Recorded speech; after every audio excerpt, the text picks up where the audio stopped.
Esta es la edición nocturna de France 24. Mi nombre es Ángela Gómez. Comenzamos.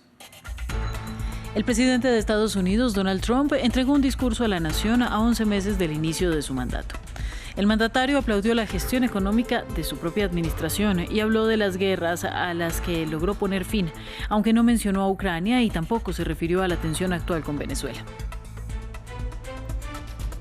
Más temprano, Trump afirmó que no dejará pasar a nadie después de anunciar el bloqueo de los petroleros sancionados por navegar desde o hacia Venezuela.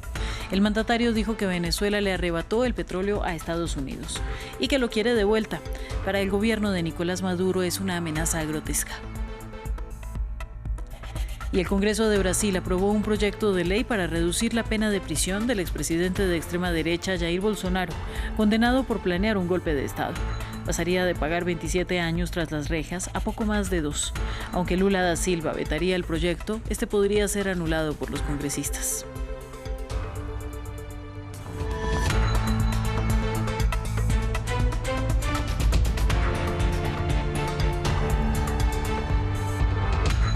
Vamos a Estados Unidos. El presidente Donald Trump entregó un mensaje a la nación a propósito de los 11 meses de su gestión y previo al inicio del nuevo año.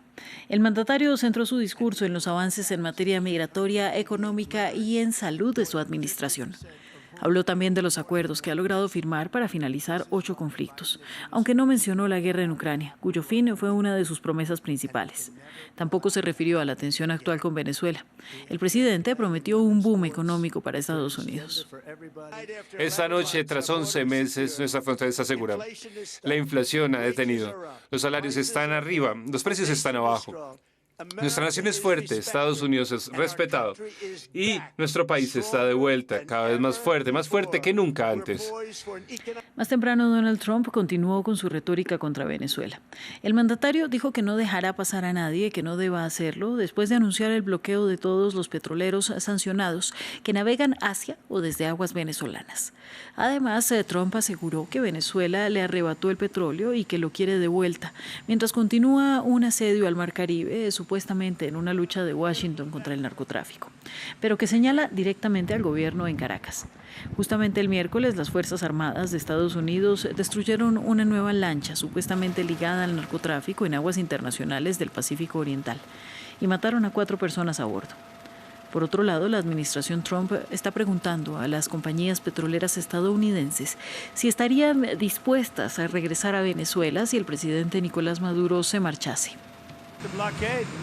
Es un bloqueo. No voy a dejar pasar a nadie que no deba hacerlo. Recuerden que nos arrebataron todos nuestros derechos energéticos. Nos arrebataron todo nuestro petróleo hace no mucho y lo queremos de vuelta. Pero nos lo arrebataron. Lo arrebataron ilegalmente. El presidente de Venezuela, Nicolás Maduro, consideró guerrerista y colonialista la declaración de Trump y solicitó una reunión del Consejo de Seguridad de Naciones Unidas para discutir la continua agresión estadounidense contra el país, según confirmó la Cancillería de Venezuela. Hoy hablé con el secretario general de Naciones Unidas.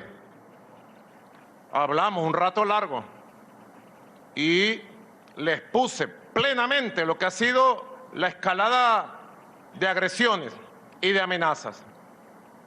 Y lo que ha sucedido el día de ayer y hoy, cuando el gobierno de los Estados Unidos dice que le pertenecen a ellos y que los venezolanos le robamos el petróleo. O sea, que el petróleo venezolano le pertenece a ellos. Que los minerales venezolanos, el oro y todos los minerales le pertenecen a ellos. Y lo que nunca habíamos escuchado, que las tierras de Venezuela le pertenecen a ellos y se lo tenemos que devolver de manera inmediata.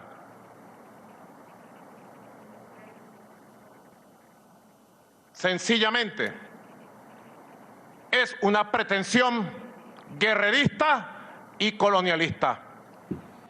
El Senado de Brasil aprobó un proyecto de ley para reducir drásticamente la pena de prisión del expresidente de extrema derecha Jair Bolsonaro, condenado por planear un golpe de Estado tras perder la reelección ante el izquierdista Luis Ignacio Lula da Silva.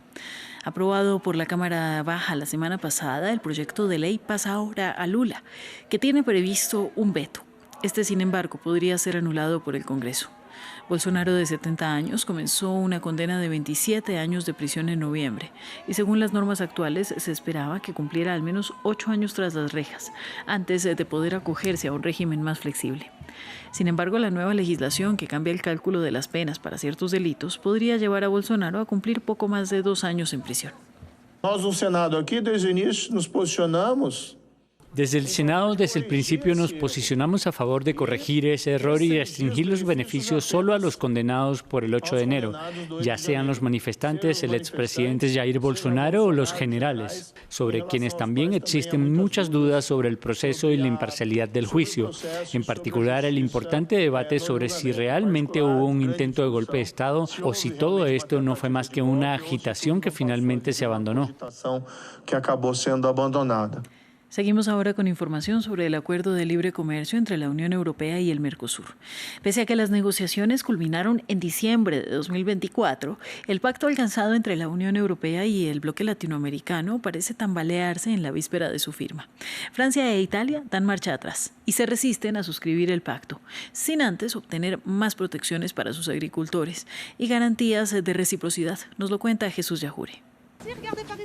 Horas clave para el acuerdo de libre comercio entre Mercosur y la Unión Europea. La Comisión Europea trabaja a contrarreloj para sellar el mayor acuerdo comercial de la historia de la Unión Europea en términos de recortes arancelarios, unos 25 años después del inicio de las negociaciones. Este miércoles introdujo un mecanismo para suspender el acceso preferencial del Mercosur para algunos productos agrícolas como la carne de res, aves y azúcar. Una concesión para apaciguar a los críticos y el miedo, como en Francia e Italia, que se resisten y exigen protecciones para sus agricultores, concesiones que parecen no bastar para evitar el colapso del acuerdo. Para ser muy claros sobre el Mercosur, ya conocen nuestras posiciones. Entonces, si la Comisión Europea quiere sacar adelante esto al final de la semana y votar, Francia votará en contra del Tratado del Mercosur. Mientras Francia sucumbe a la presión de su sector agrícola, el partido Hermanos de Italia de Meloni dice que los controles aún no son suficientes. Firmar el acuerdo en los próximos días, como se ha sugerido, es aún prematuro. Para nosotros hace falta que se complete el paquete de medidas adicionales para proteger al sector agrícola y debatirlo con nuestros agricultores.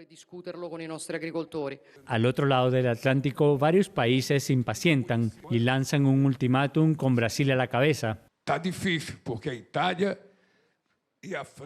y Francia no quieren aprobarlo por problemas políticos internos. Y ya les advertí, si no firman ahora, Brasil no firmará más acuerdos mientras yo sea presidente. La Comisión Europea, Alemania, España y países nórdicos afirman que el acuerdo ofrece una vía para superar la dependencia de China, mientras Brasil dice que el pacto envía un mensaje claro en un momento en el que un presidente estadounidense trata de debilitar el multilateralismo. El recuento manual especial de algunos votos en las elecciones presidenciales de Honduras sigue sin iniciarse, en medio de protestas que impidieron el trabajo del personal electoral, mientras se mantuvieron las peticiones del partido gobernante de que se revisaran todos los votos. Cosette López, una de las consejeras del ente electoral de Honduras, informó que solo falta que le metan fuego a la institución, que enfrenta problemas que no permiten que se inicie el escrutinio especial para el conteo de al menos 2.792 actas con inconsistencias, lo que podría eventualmente revertir el resultado del recuento automático de las elecciones del 30 de noviembre. Con casi el 100% de las actas procesadas, el candidato del opositor Partido Nacional, Nasri Asfura, mantuvo la ventaja con más de 43.000 votos sobre el candidato centrista del Partido Liberal, Salvador Nasralla. Asfura, exalcalde de Tegucigalpa de 67 años, ha recibido el respaldo público de Donald Trump.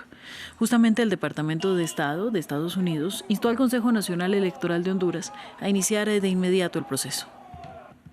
En Honduras, el Consejo Nacional Electoral debe comenzar de inmediato el proceso de escrutinio especial para finalizar los resultados oficiales.